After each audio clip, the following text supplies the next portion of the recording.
তোমার মাইনেটা? ঘরে ঢুকতে না ঢুকতেই তমালের প্রশ্ন শুনে হকচকিয়ে তাকালো আরতি। একটু যেন অবাক হয়ে তমাল বলল, কেন, তোমাদের মাইনে ঢোকেনি? আমাদের তো আজকে অ্যাকাউন্টে মাইনে ঢুকলো। ঢুকবে না কেন? কিন্তু এটুকু বলেই থেমে গেল আরতি। মাসখানেক মোটে বিয়ে হয়েছে তার, এর মধ্যে অকারণ ঝামেলা নিতে চায় না সে।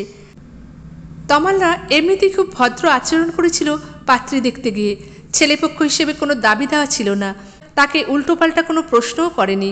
ওরা চলে যাওয়ার পর বাবা বলেছিল, সুন্দর চেহারা, মোটা অঙ্কের আয়, অথচ কি নম্র ব্যবহার। যদি আরতির এখানেই সম্বন্ধ পাকা হয় তাহলে আমাদের ঘরে হীরের টুকরো জামাই আসবে, দেখবে আমাদের যৌথ পরিবারের মানুষজনের সঙ্গে জামাই কি সুন্দর মানিয়ে নেবে। বিয়ের সাজে তমালকে মানিয়েছিল চমৎকার। জ্যাঠতুতো খুড়তুতো বোন, কলেজ ইউনিভার্সিটির বন্ধুদের ঈর্ষাকাতর দৃষ্টির সামনে ভিতরে ভিতরে ভীষণ খুশি হয়েছিল আরতি। এমনটাই তো চেয়েছিল সে। অবশ্য সেদিন ঠাকুরমার আমলে সাবেকি গয়না সেজে আরতিকেও রাজরানীর মতো দেখাচ্ছিল। রাতের বাসরও জমিয়ে দিয়েছিল তমাল দুর্দান্ত আধুনিক ও রবীন্দ্রসঙ্গীতের ককটেল করে। আরতিও পিছিয়ে থাকেনি। তার মন্দির কণ্ঠে আবৃত্তিতে নিশ্চুপ হয়েছিল বাসর ঘর। শেষ হতে হাততালিতে ফেটে পড়েছিল। তমালরা কিচ্ছুটি চায়নি বলে আরতির বাবা দিয়েছিল প্রচুর। মুখে আপত্তি জানালো আত্মীয় স্বজন লোকজনদের ডেকে বউয়ের বাড়ি থেকে আসা তত্ত্বগুলোকে দেখিয়ে শাশুড়ি বাহবা কিনেছিলেন বিস্তর। অবশ্য আরতিরও সেদিন খারাপ লাগেনি। নিজের বাড়ির উদার মনোভাবের প্রশংসা শুনতে কার না ভালো লাগে। অমৃতের আড়ালেই লুকোনো গরলের সন্ধান পেতে আরতির সময় লেগেছিল বেশ কিছুদিন। কিন্তু মানে, সংসার যে আমাদের দুজনের, আয় ব্যয়ের হিসেব তো আমাদের দুজনেরই কষতে হবে। ভাবছিলাম হানিমুনে লাদাখ যাব। বুকিং টুকিংগুলো তো সেরে ফেলতে হবে, দুজনের অ্যাকাউন্টেই মাইনে ঢুকেছে, তাই খামোখা দেরি করলে লাভ কি? সেই জন্য তোমাকে জিজ্ঞাসা করছিলাম। মোবাইলটা এগিয়ে দিল আরতি। মেসেজ দেখে গম্ভীর হয়ে গেল তমালের মুখ। এতগুলো টাকা কম কেন? তোমার মাইনে তো আসলে আমাদের বাড়ি রিনোভেট হওয়ার সময় আমি কোঅপারেটিভ থেকে 1,07,000 টাকার লোন নিয়েছিলাম। মাসে মাসে সেটার জন্য কিছু টাকা কাটে।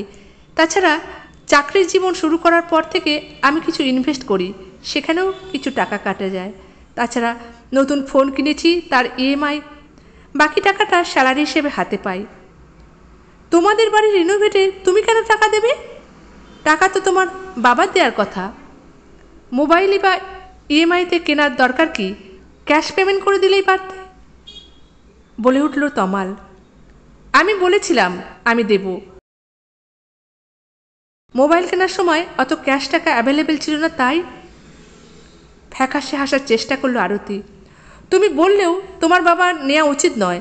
তোমার টাকা কেন নেবেন উনি? কোনো বাবার কি মেয়ের টাকায় হাত দেওয়া উচিত?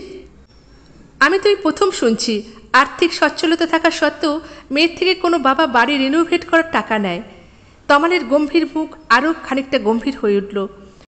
তোমার বাবা যে সেদিন ব্রেকফাস্ট টেবিলে বললেন ফ্ল্যাট কেনার সময় ডাউন পেমেন্ট অ্যামাউন্টে কম পড়ায় তুমি ব্যাংক থেকে 15 লাখ টাকা লোন তুলেছিলে, তা তোমাদের ফ্ল্যাটটা তো বাবার নামে। তাহলে তুমি এতগুলো টাকা পকেট থেকে দিতে গেলে কেন? কি উল্টো পাল্টা বকছো আরতি? স্বভাবরুদ্ধ স্বরে চেঁচিয়ে উঠল তমাল। মনে রেখো, এ ফ্ল্যাটে কিন্তু আমিও থাকি। নতুন ফ্ল্যাট কিনতে বাবাকে সাহায্য আমি করব না তো কে করবে?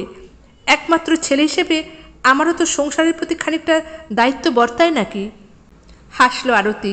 সেই হাসিতে আত্মবিশ্বাসের অচেনা ঝলক দেখে একটু যেন চমকে উঠল তমাল। কাটা কাটা গলায় বলল, আমি ঠিক এটাই বোঝাতে চাইছিলাম।